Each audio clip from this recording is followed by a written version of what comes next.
The search begins. Mullah Hussein was in Esfahan at this time upon a special mission for Sayyid Kazim.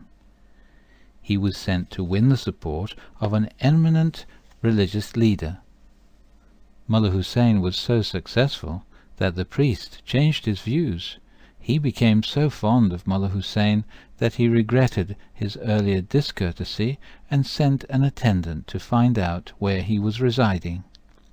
The attendant followed him and saw Mullah Hussein enter a room devoid of furniture, but with a single mat upon the floor. He watched Mullah Hussein offer his prayers and lie down on the mat, with nothing to cover him from the cold but his cloak. Then he reported this to his master, whose admiration for Mullah Hussein increased so greatly that he sent his attendant back to him with a gift of 100 tumans.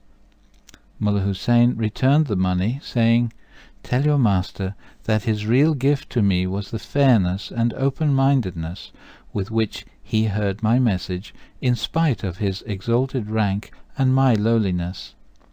Return this money, for I ask neither regard nor thanks. We nourish souls for the sake of God. My prayer for your master is that earthly leadership may never hinder him from acknowledging and testifying to the truth." When Mullah Hussein returned to Karbala, Sayyid Kazim was dead. Though his own heart was heavy, Mullah Hussein cheered and strengthened the disconsolate followers of his beloved leader. He called them all together to renew their ardour. What, he asked them, were the dearest wishes and last commands of our departed leader?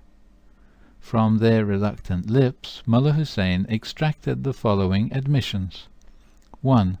That repeatedly and emphatically Sayyid Kazim had bidden them to quit their homes and scatter far and wide in search of him to whose coming he had so often alluded. 2. That the object of their quest was now living amongst them, and that his truth could be discovered only by the seeker who would persevere to the end. 3. That nothing short of prayerful endeavour, purity of motive, singleness of purpose, and ceaseless search would ever lead them to him. "We acknowledge our failure," they told him. "Then why," Mullah Hussein demanded, "have you chosen to remain in Karbala? Why is it that you have not dispersed and arisen to carry out Sayyid Kazim's earnest plea?" To his entreaty they gave weak and evasive answers. "Our enemies are many and powerful," one replied. "We must remain in this city and protect the honour of Sayyid Kazim."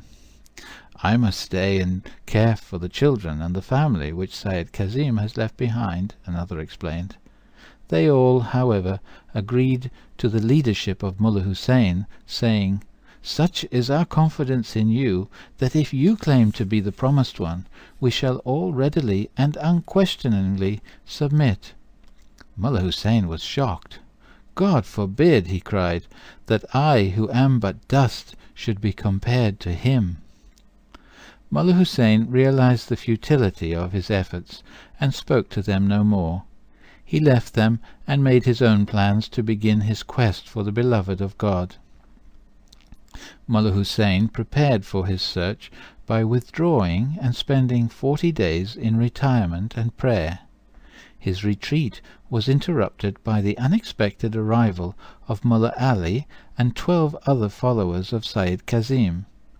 They had been stirred by his words and had decided to follow Mullah Hussein's example and begin their search as well.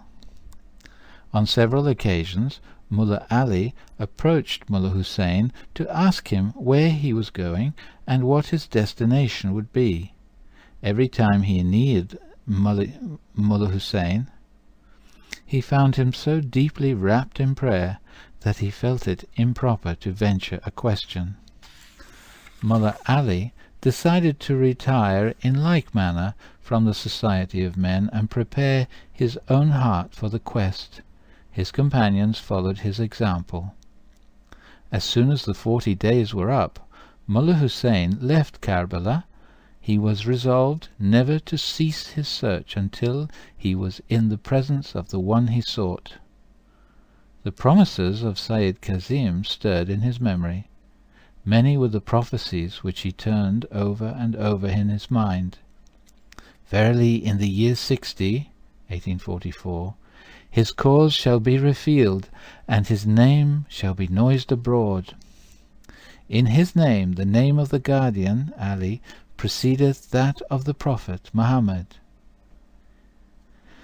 In 1260, 1844, the tree of divine guidance shall be planted. The ministers and upholders of his faith shall be the people of Persia. It was now the year 60, so Mullah Hussein set out at once for Persia, where he felt his search should begin. An inner prompting led him to Bushir on the Persian Gulf. As he walked through the streets, his heart leapt with excitement, for something told him that this city had once felt the footsteps of his beloved. Mullah Hussein said that he could feel the sweet savours of His Holiness in Bushir. He did not remain in Bushir because something suddenly turned him like a compass needle to the north. He set out at once on foot for the city of Shiraz. When he arrived at the gate of the city, he directed his brother and his nephew, who had accompanied him, to go to the prayer-house and await his return. "Something draws my heart into this city," he said, "but I shall meet you for evening prayers." A few hours before sunset, Mullah Hussein's eyes fell upon a young man of radiant countenance. The youth advanced towards Mullah Hussein and greeted him with a smile of loving welcome. He embraced Mullah Hussein with tender affection, as though he had been an intimate and lifelong friend. At first Mullah Hussein thought him to be a follower of Sayyid Kazim, who, on being informed of his approach to Shiraz, had come out to welcome him. Mullah Hussein recalls that memorable night as follows. He extended to me a warm invitation to visit his home, and there refresh myself after the fatigues of my journey. I asked to be excused, saying that my 2 companions were awaiting my return. "Commit them to the care of God," was his reply. "He surely will protect and watch over them." Having spoken these words, he turned and bade me follow him. I was deeply stirred by the gentle yet compelling manner in which that young man spoke to me. His gait, the charm of his voice, the dignity of his bearing, all seemed to enhance my first impression. Soon we were standing at the gate of a modest house. "Enter therein in peace secure," were his words as he crossed the threshold and motioned me to follow him. His invitation, uttered with power and majesty, penetrated my soul. I thought it a good sign to be addressed in such words, standing, as I did, on the threshold of the first house I was to enter in Shiraz. Might not my visit to this house, I thought to myself, enable me to draw nearer to the object of my quest? A feeling of unutterable joy invaded my being. During the hour for prayer I unburdened my heart. "O God, I have striven with all my soul, and until now have failed to find thy promised messenger. I testify that thy word faileth not, and that thy promise is sure." It was about an hour after sunset when my youthful host began to converse with me. "Whom after Sayyid Kazim do you regard as your leader?" I answered him. At the hour of his death, Sayyid Kazim exhorted each of us to forsake our homes, to scatter far and wide in quest of the promised beloved. I have journeyed to Persia, and am still engaged in my quest. Has your teacher given you any detailed instructions as to the distinguishing features of the promised one? I enumerated all the things that Syed Kazim had told us to look for in that beloved one of God. My host paused for some time, and then, with a vibrant voice, he startled me with the words, "Behold, all these signs are manifest in me." He then carefully considered each of the above signs separately, and conclusively demonstrated that each and all were indeed applicable to his person. I was greatly surprised and deeply moved. Politely I observed, "He whose advent we await is a man of unsurpassed holiness, and the cause he is to reveal is a cause of tremendous power." No sooner had those words dropped from my lips than I found myself seized with fear and remorse, such as I could neither conceal nor explain. I bitterly reproved myself, and resolved to alter my attitude and soften my tone. I vowed to God that, should my host again refer to the subject, I would with the utmost humility answer him and say, "If you be willing to substantiate your claim, you will most assuredly deliver me from the anxiety and suspense which so heavily oppress my soul. I shall truly be indebted to you for such deliverance." The name of Mullah Hussein's host was Ali Muhammad. This young man had spent several years working as a merchant for his uncle in the city of Bushir before coming to live at this time with his uncle in Shiraz. As Mullah Hussein looked upon the beautiful face of his host, what thoughts must have coursed through his mind, for in his name, the name of the guardian, Ali, preceded that of the Prophet, Muhammad. He came from the land of Persia. He was announcing himself now in the year 60, 1844. Was not all this foretold by Syed Kazim? Mullah Hussein had two standards whereby he hoped to determine the truth of whoever claimed to be that great messenger. The first was a treatise which he had composed himself. It dealt with the most difficult hidden teachings of Sheikh Ahmad and Syed Kazim. Whoever seemed capable of unravelling its mysteries would then be put to the test of revealing the commentary on the chapter of Joseph.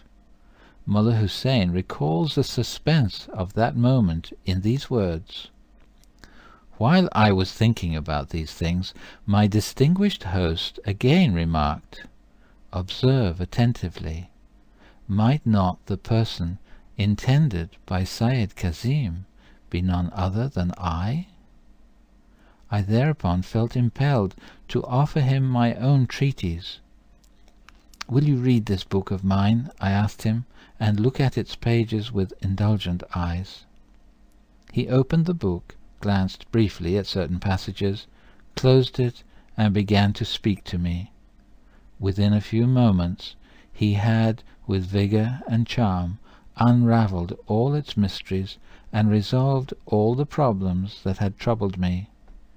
He further informed me of certain truths which could not be found in any of the writings of Syed Kazim or Sheikh Ahmad. These teachings, which I had never heard before, seemed to be endowed with a refreshing vividness and power.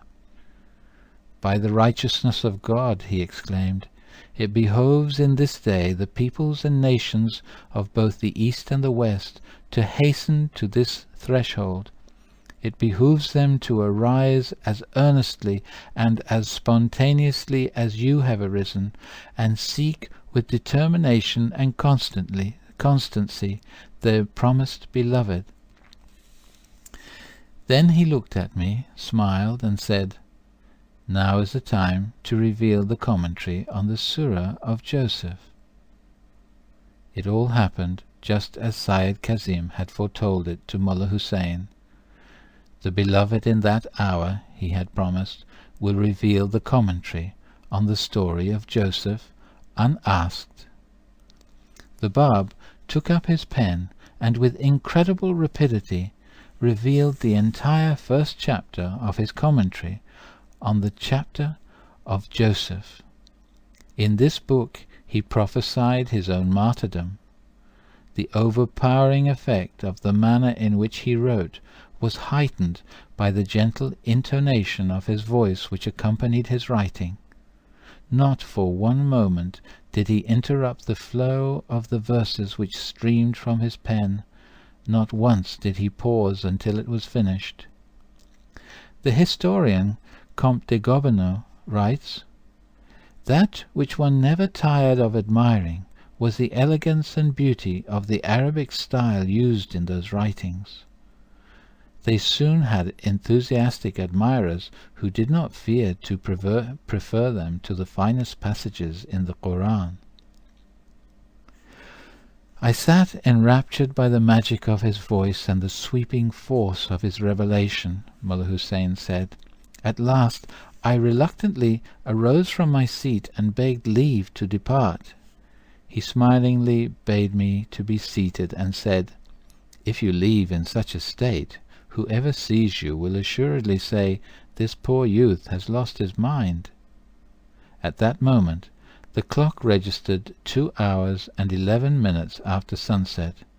It was on the eve of May the 23rd, 1844. "This night," the Bab told Mullah Hussein, "this very hour will, in days to come, be celebrated as one of the greatest and most significant of all festivals." Jesus first spoke of his mission to simple fishermen. Now the promised one of this age had given the first declaration of his mission to this humble Persian student, Mullah Hussein. Never before in the history of a religion have the exact words of such an unforgettable meeting been preserved by an eyewitness.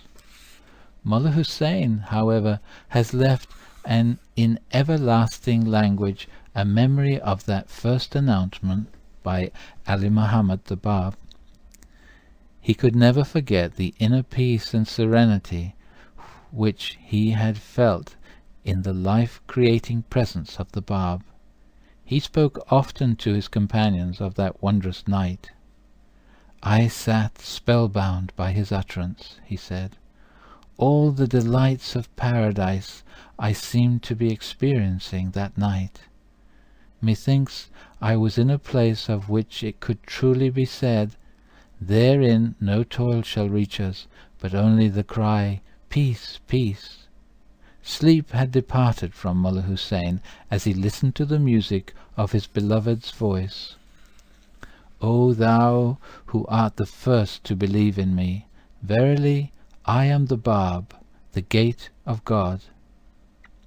To Mullah Hussein, the first to believe in him, the Bab gave the title, the Babul Bab, the Gate of the Gate.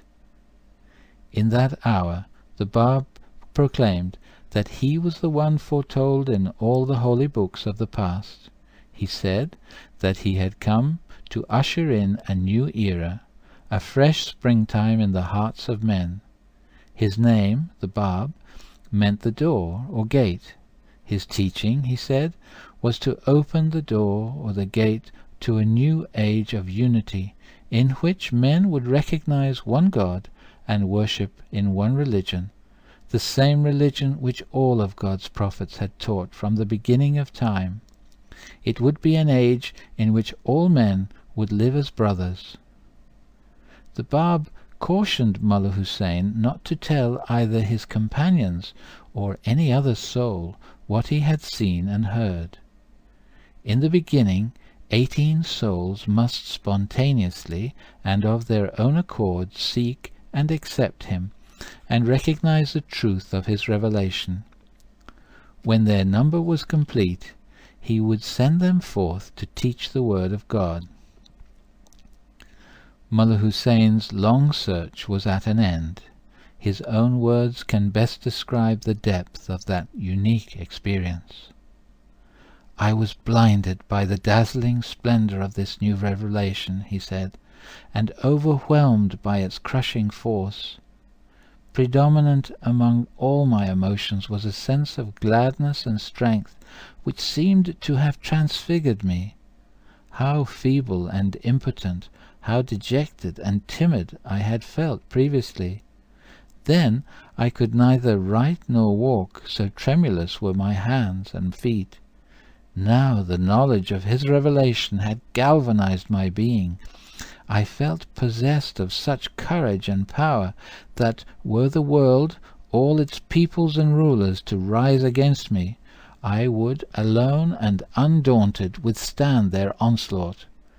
The universe seemed but a handful of dust in my grasp. I seemed to be the voice of Gabriel personified, calling unto all mankind, "Awake, for lo, the morning light has broken. Arise, for his cause is made manifest. The portal of his grace is open wide. Enter therein, O peoples of the world, for he who is your promised one is come." In such a state I left his house and joined my brother and nephew. The words of the Bab were ringing their melody of joy in my heart. "Render thanks unto God for having graciously assisted you to attain your heart's desire."